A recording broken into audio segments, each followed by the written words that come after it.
आज शुरू कर रहे हैं हम लोग एसी जनरेटर। एसी जनरेटर क्या होता है? एसी जनरेटर तो ये एक ऐसा डिवाइस है जो मैकेनिकल एनर्जी को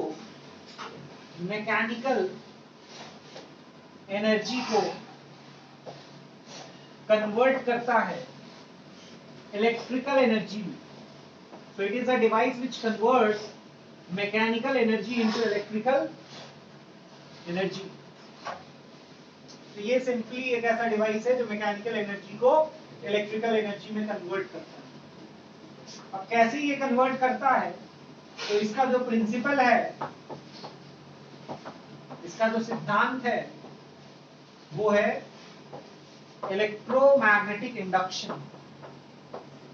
It is based on the principle of electromagnetic induction. इसका क्या मतलब हुआ कि whenever we change magnetic flux linked with a coil, then an EMF is induced in the coil. अगर किसी कॉइल में हम लोग मैग्नेटिक फ्लक्स चेंज करेंगे तो उस कॉइल में EMF इंड्यूस होगा।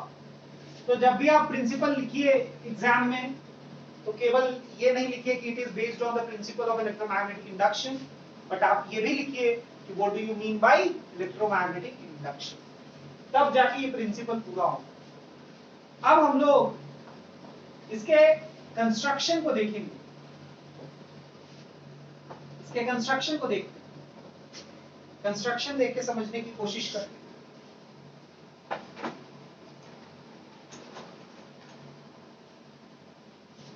चलिए हम लोग सबसे पहले एक आर्मेचर कॉइल बना रहे हैं।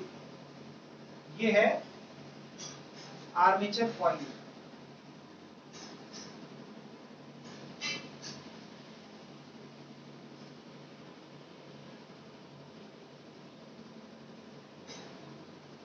और यहां पे ये कनेक्टेड है दो स्लिप रिंग्स से। Late us name these slip rings as S1 and S2। और ये स्लिप रिंग्स सटा हुआ है ब्रशेस से। ये कार्बन ब्रश होता है या मेटल का ब्रश भी हो सकता है। Let us name them as B1 and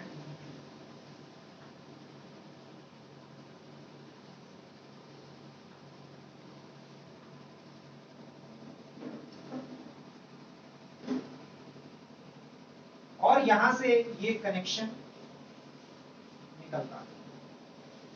तो इसमें हमने देखा कि हमारे पास ब्रशेस हैं,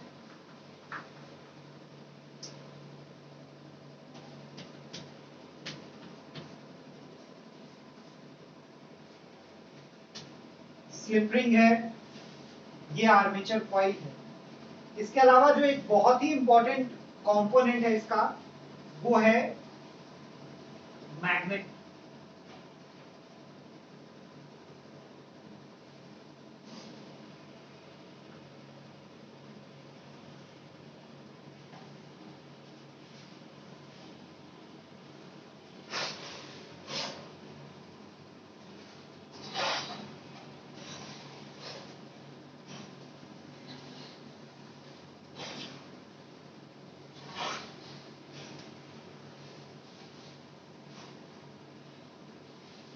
एक तरफ मैग्नेट का एक पोल होगा और दूसरी तरफ मैग्नेट का दूसरा पोल होगा। दूसरा पोल कुछ इधर होगा।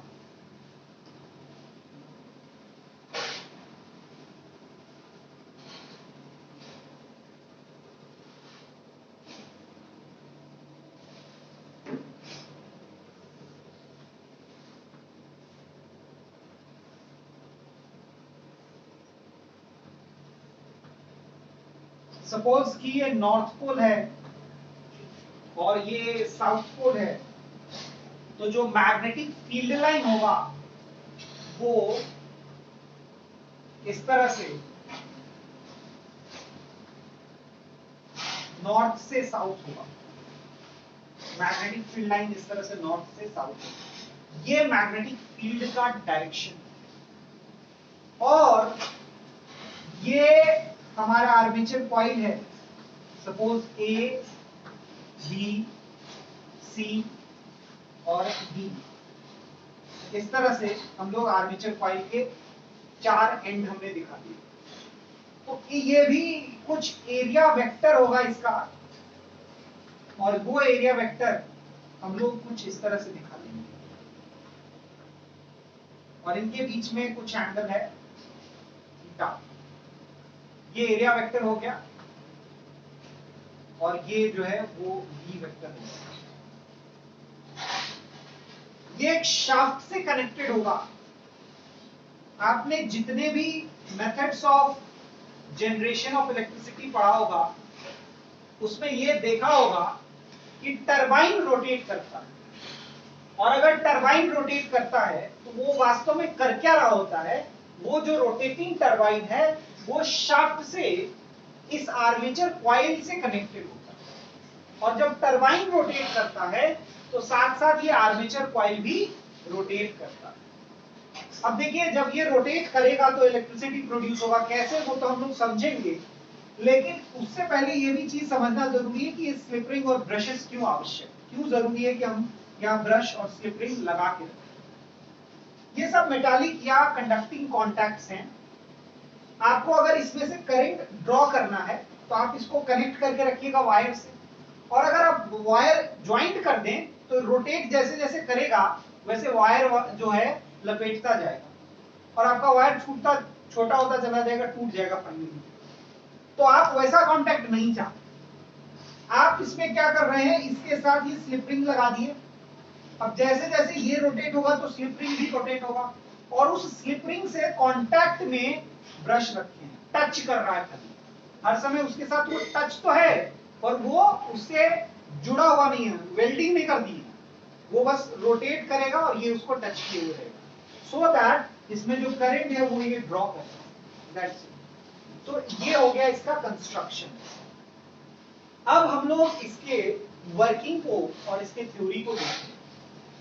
लेट्स अज्यूम कि शुरुआत में B और A के बीच का angle between B vector and A vector वो कुछ फाई था। लेट अस अज्यूम कि वो एंगल कितना था, फाई, है ना। और या मतलब फाई से अगर फ्लक्स को दिखाएंगे तो आप थीटा नॉट भी मान सकते हैं। तो लेट अस अज्यूम कि वो एंगल थीटा नॉट था। बाद में वो एंगल रोटेट होने की वजह से, क्योंकि ये आर्मेचर कॉइल रोटेट हो रहा है with some angular velocity omega, so now this angle becomes theta। तो अगर इस तरह से एंगल बदल जाता है तो क्या इस चेंज इन एंगल को या एंगुलर डिस्प्लेसमेंट को theta minus theta naught divided by T को क्या हम लोग ओमेगा से रिलेट कर सकते हैं। ये हो गया एंगुलर वेलोसिटी ओमेगा। अब यहां से थीटा का वैल्यू क्या निकल के आ जाएगा, theta naught plus omega T, या फिर ऐसे लिखना चाहें तो omega T plus theta naught. ये एंगल हो गया at any time T. This is angle between magnetic field vector and area vector at any time. Rotate होने के साथ वो बदलता जाएगा, टाइम के साथ यहां भी आपको ये बदलता हुआ दिख रहा है। अब इसमें हम लोग फ्लक्स निकाल लेंगे। तो लेट अस अज्यूम कि इस आर्मेचर कॉइल में n नंबर ऑफ टर्न्स हैं, तो फ्लक्स थ्रू सिंगल टर्न कितना होगा, फ्लक्स थ्रू सिंगल टर्न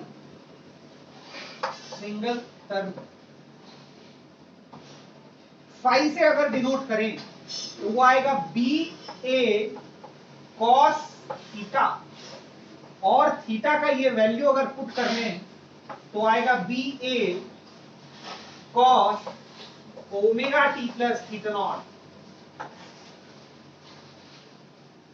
ये सिंगल टर्न का फ्लक्स हो गया। इसके बाद अगर हमको ईएमएफ निकालना हो तो हम लोग इलेक्ट्रोमैग्नेटिक इंडक्शन का कॉन्सेप्ट यूज करेंगे। यहां तक लिखिए। अब क्या करेंगे हम लोग,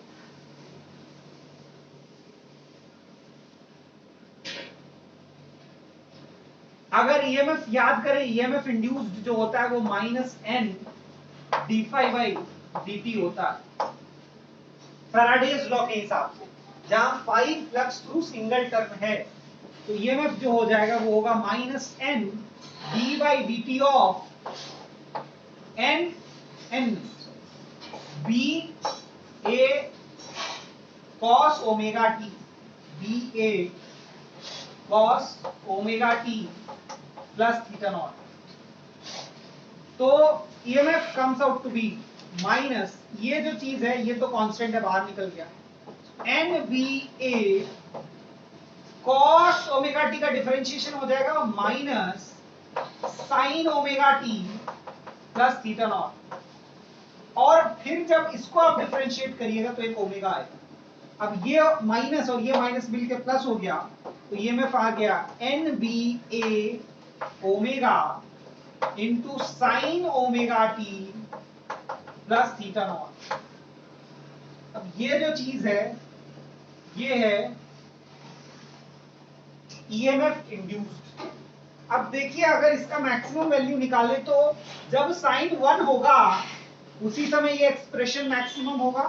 तो ई नॉट यानी maximum value of this EMF जो आएगा वो आएगा NBA ओमेगा इनटू साइन, नहीं मैक्सिमम वैल्यू तो बस इतना ही है ना, sign omega T plus theta naught तो 1 हो गया, तो ई नॉट हो गया NBA ओमेगा।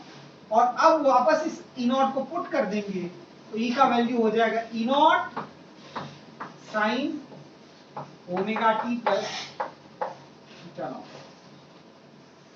ये हम लोग का फाइनल ईएमएफ का एक्सप्रेशन आ जाता है। जो ऐसा ईएमएफ है ये ऑल्टरनेटिंग ईएमएफ है क्योंकि ये साइन को फॉलो कर रहा है।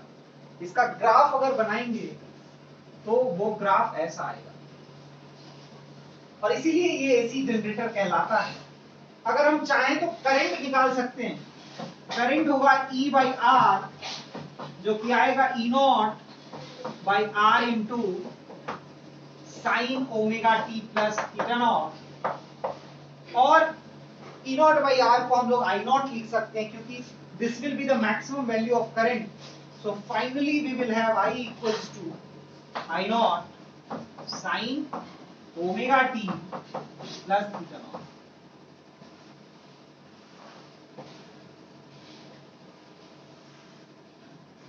So this is